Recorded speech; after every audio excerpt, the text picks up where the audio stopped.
Olá, meus amigos. Hoje eu gostaria de conversar com vocês a respeito de um assunto que ainda causa uma certa confusão para muitas pessoas. Trata-se de uma diferença entre espaço e velocidade. Algumas pessoas, principalmente aquelas que não estão muito familiarizadas com computadores, acreditam que às vezes você trocando um hard drive de 500 GB, por exemplo, por um de 1 TB ou 1000 GB, ele vai ganhar velocidade. Isso não é verdade, eu vou explicar o porquê. Eu vou tentar passar para vocês a importância de uma boa configuração para definir um computador com uma boa resposta em velocidade para vocês. Primeiramente eu quero falar do motherboard, ou placa-mãe. Esta é a placa-mãe de um laptop, ok? Ele tem como característica principal administrar os hardwares, as peças instaladas no computador. Ele é um gerenciador de hardwares. E ele sai de fábrica com uma memória que nós chamamos de BIOS. Memória BIOS é, por exemplo, todos aqueles letreiros brancos que surgem na tela do seu monitor quando você liga o computador antes de entrar o Windows, por exemplo. Todas aquelas informações em branco, elas estão contidas no BIOS, que é a memória da placa. Se você perder essa memória, você perdeu o motherboard, ok?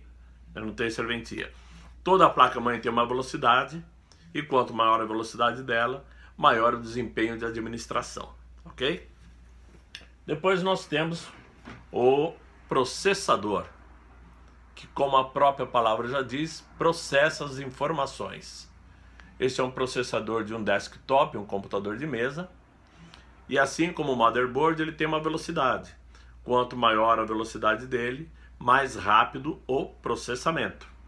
Hoje as marcas mais conhecidas de processadores são Intel e AMD. Isso é importante você saber porque, na verdade, se você pesquisar online, quando você chega na loja, você tem em mente qual é o melhor processador a ser comprado. Não só em marca, como o tipo de processador. Um computador, por exemplo, que custa $700, vocês podem ter certeza que entre 35% a 40% do valor está nesta peça. É outra peça que, se queimar por excesso de calor na máquina, no equipamento, se queimar, você perdeu também o computador, ele não trabalha, ok? Perdeu o modo de dizer é que o custo de conserto acaba ficando muito alto e acaba não valendo a pena, né? Agora nós vamos falar justamente daquilo que interessa, que é o hard drive. Esse é um hard drive de um desktop. Ele é assim por dentro, ok? Que é um disco com uma agulha, como se fosse um LP tocando música, não é a mesma coisa. Esse disco, ele possui espaço de armazenamento. É aqui que fica gravado os programas, as fotos, músicas, documentos e assim por diante. Então, quando você troca esse hard drive de 500 GB, por exemplo, por um de 1 TB, você só vai aumentar espaço para armazenamento de informação. Aqui ficam armazenados definitivamente todas as informações.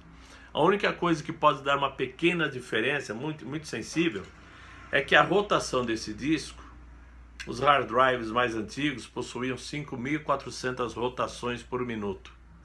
Os mais atuais são de 7.200, 10.000 RPMs, né? Muito embora esses hard drives estão sendo substituídos pelos novos leitores, que se chama SSD, e não possuem discos e nem agulha. Já são chips de informação. Ainda são caros, né? Alguns computadores que já saem com SSD são mais caros, mas efetivamente com o passar do tempo vão se tornar baratos, como são os hard drives hoje em dia, ok? Assim como eu mostrei o hard drive de um desktop, eu vou mostrar um de laptop. É a mesma coisa, somente um pouco menor, né? Muito bem. Agora nós vamos falar de velocidade. Vamos falar de memória RAM. Essa é a memória RAM de um computador de mesa. Essa é a memória RAM de um laptop. Quando o computador está desligado, essa memória está vazia. Ao ligar o computador, a memória vai puxar para dentro dela todas as informações que estão aqui dentro do disco rígido. Todas aquelas informações vêm aqui para dentro. Por isso nós chamamos esta memória de memória temporária. Se você tem pouca memória e muita informação, ao solicitar, por exemplo, um documento, uma foto, ele vai ficar procurando com uma certa lentidão até achar a informação e o processador te mandar para o monitor. Ok? Se você tem mais memória e pouca informação, essa procura é mais rápida e a resposta é mais rápida. Então você chegou na loja, viu 2 computadores idênticos, com a mesma marca, mesmo processador e preço diferente. Por quê? Provavelmente porque um está com 4 GB de memória instalado, outro está com 16 GB de memória. Esse computador é mais caro, evidentemente. O fato de você comprar um computador com 4 GB de memória, por exemplo, 8, não significa que você vai ter que ficar eternamente com ele com aquela quantidade de memória. Com o passar do tempo, você pode substituir e agregar mais memória na máquina. Isso evita você de jogar um computador fora ou dar para alguém para comprar um novo. Não é necessário, né? É importante vocês terem em mente que as configurações é que determinam a velocidade do seu computador e não o preço nem a beleza da máquina. Eu espero que essas informações tenham sido úteis, tenham ajudado vocês a entender melhor como escolher um novo computador. Se vocês gostaram do vídeo, por favor, dê um like no meu vídeo, né? Aproveitem para se inscrever no meu canal do YouTube e receber vídeos com uma maior frequência. Ok, pessoal? Um grande abraço para vocês e até a próxima. Tchau, tchau.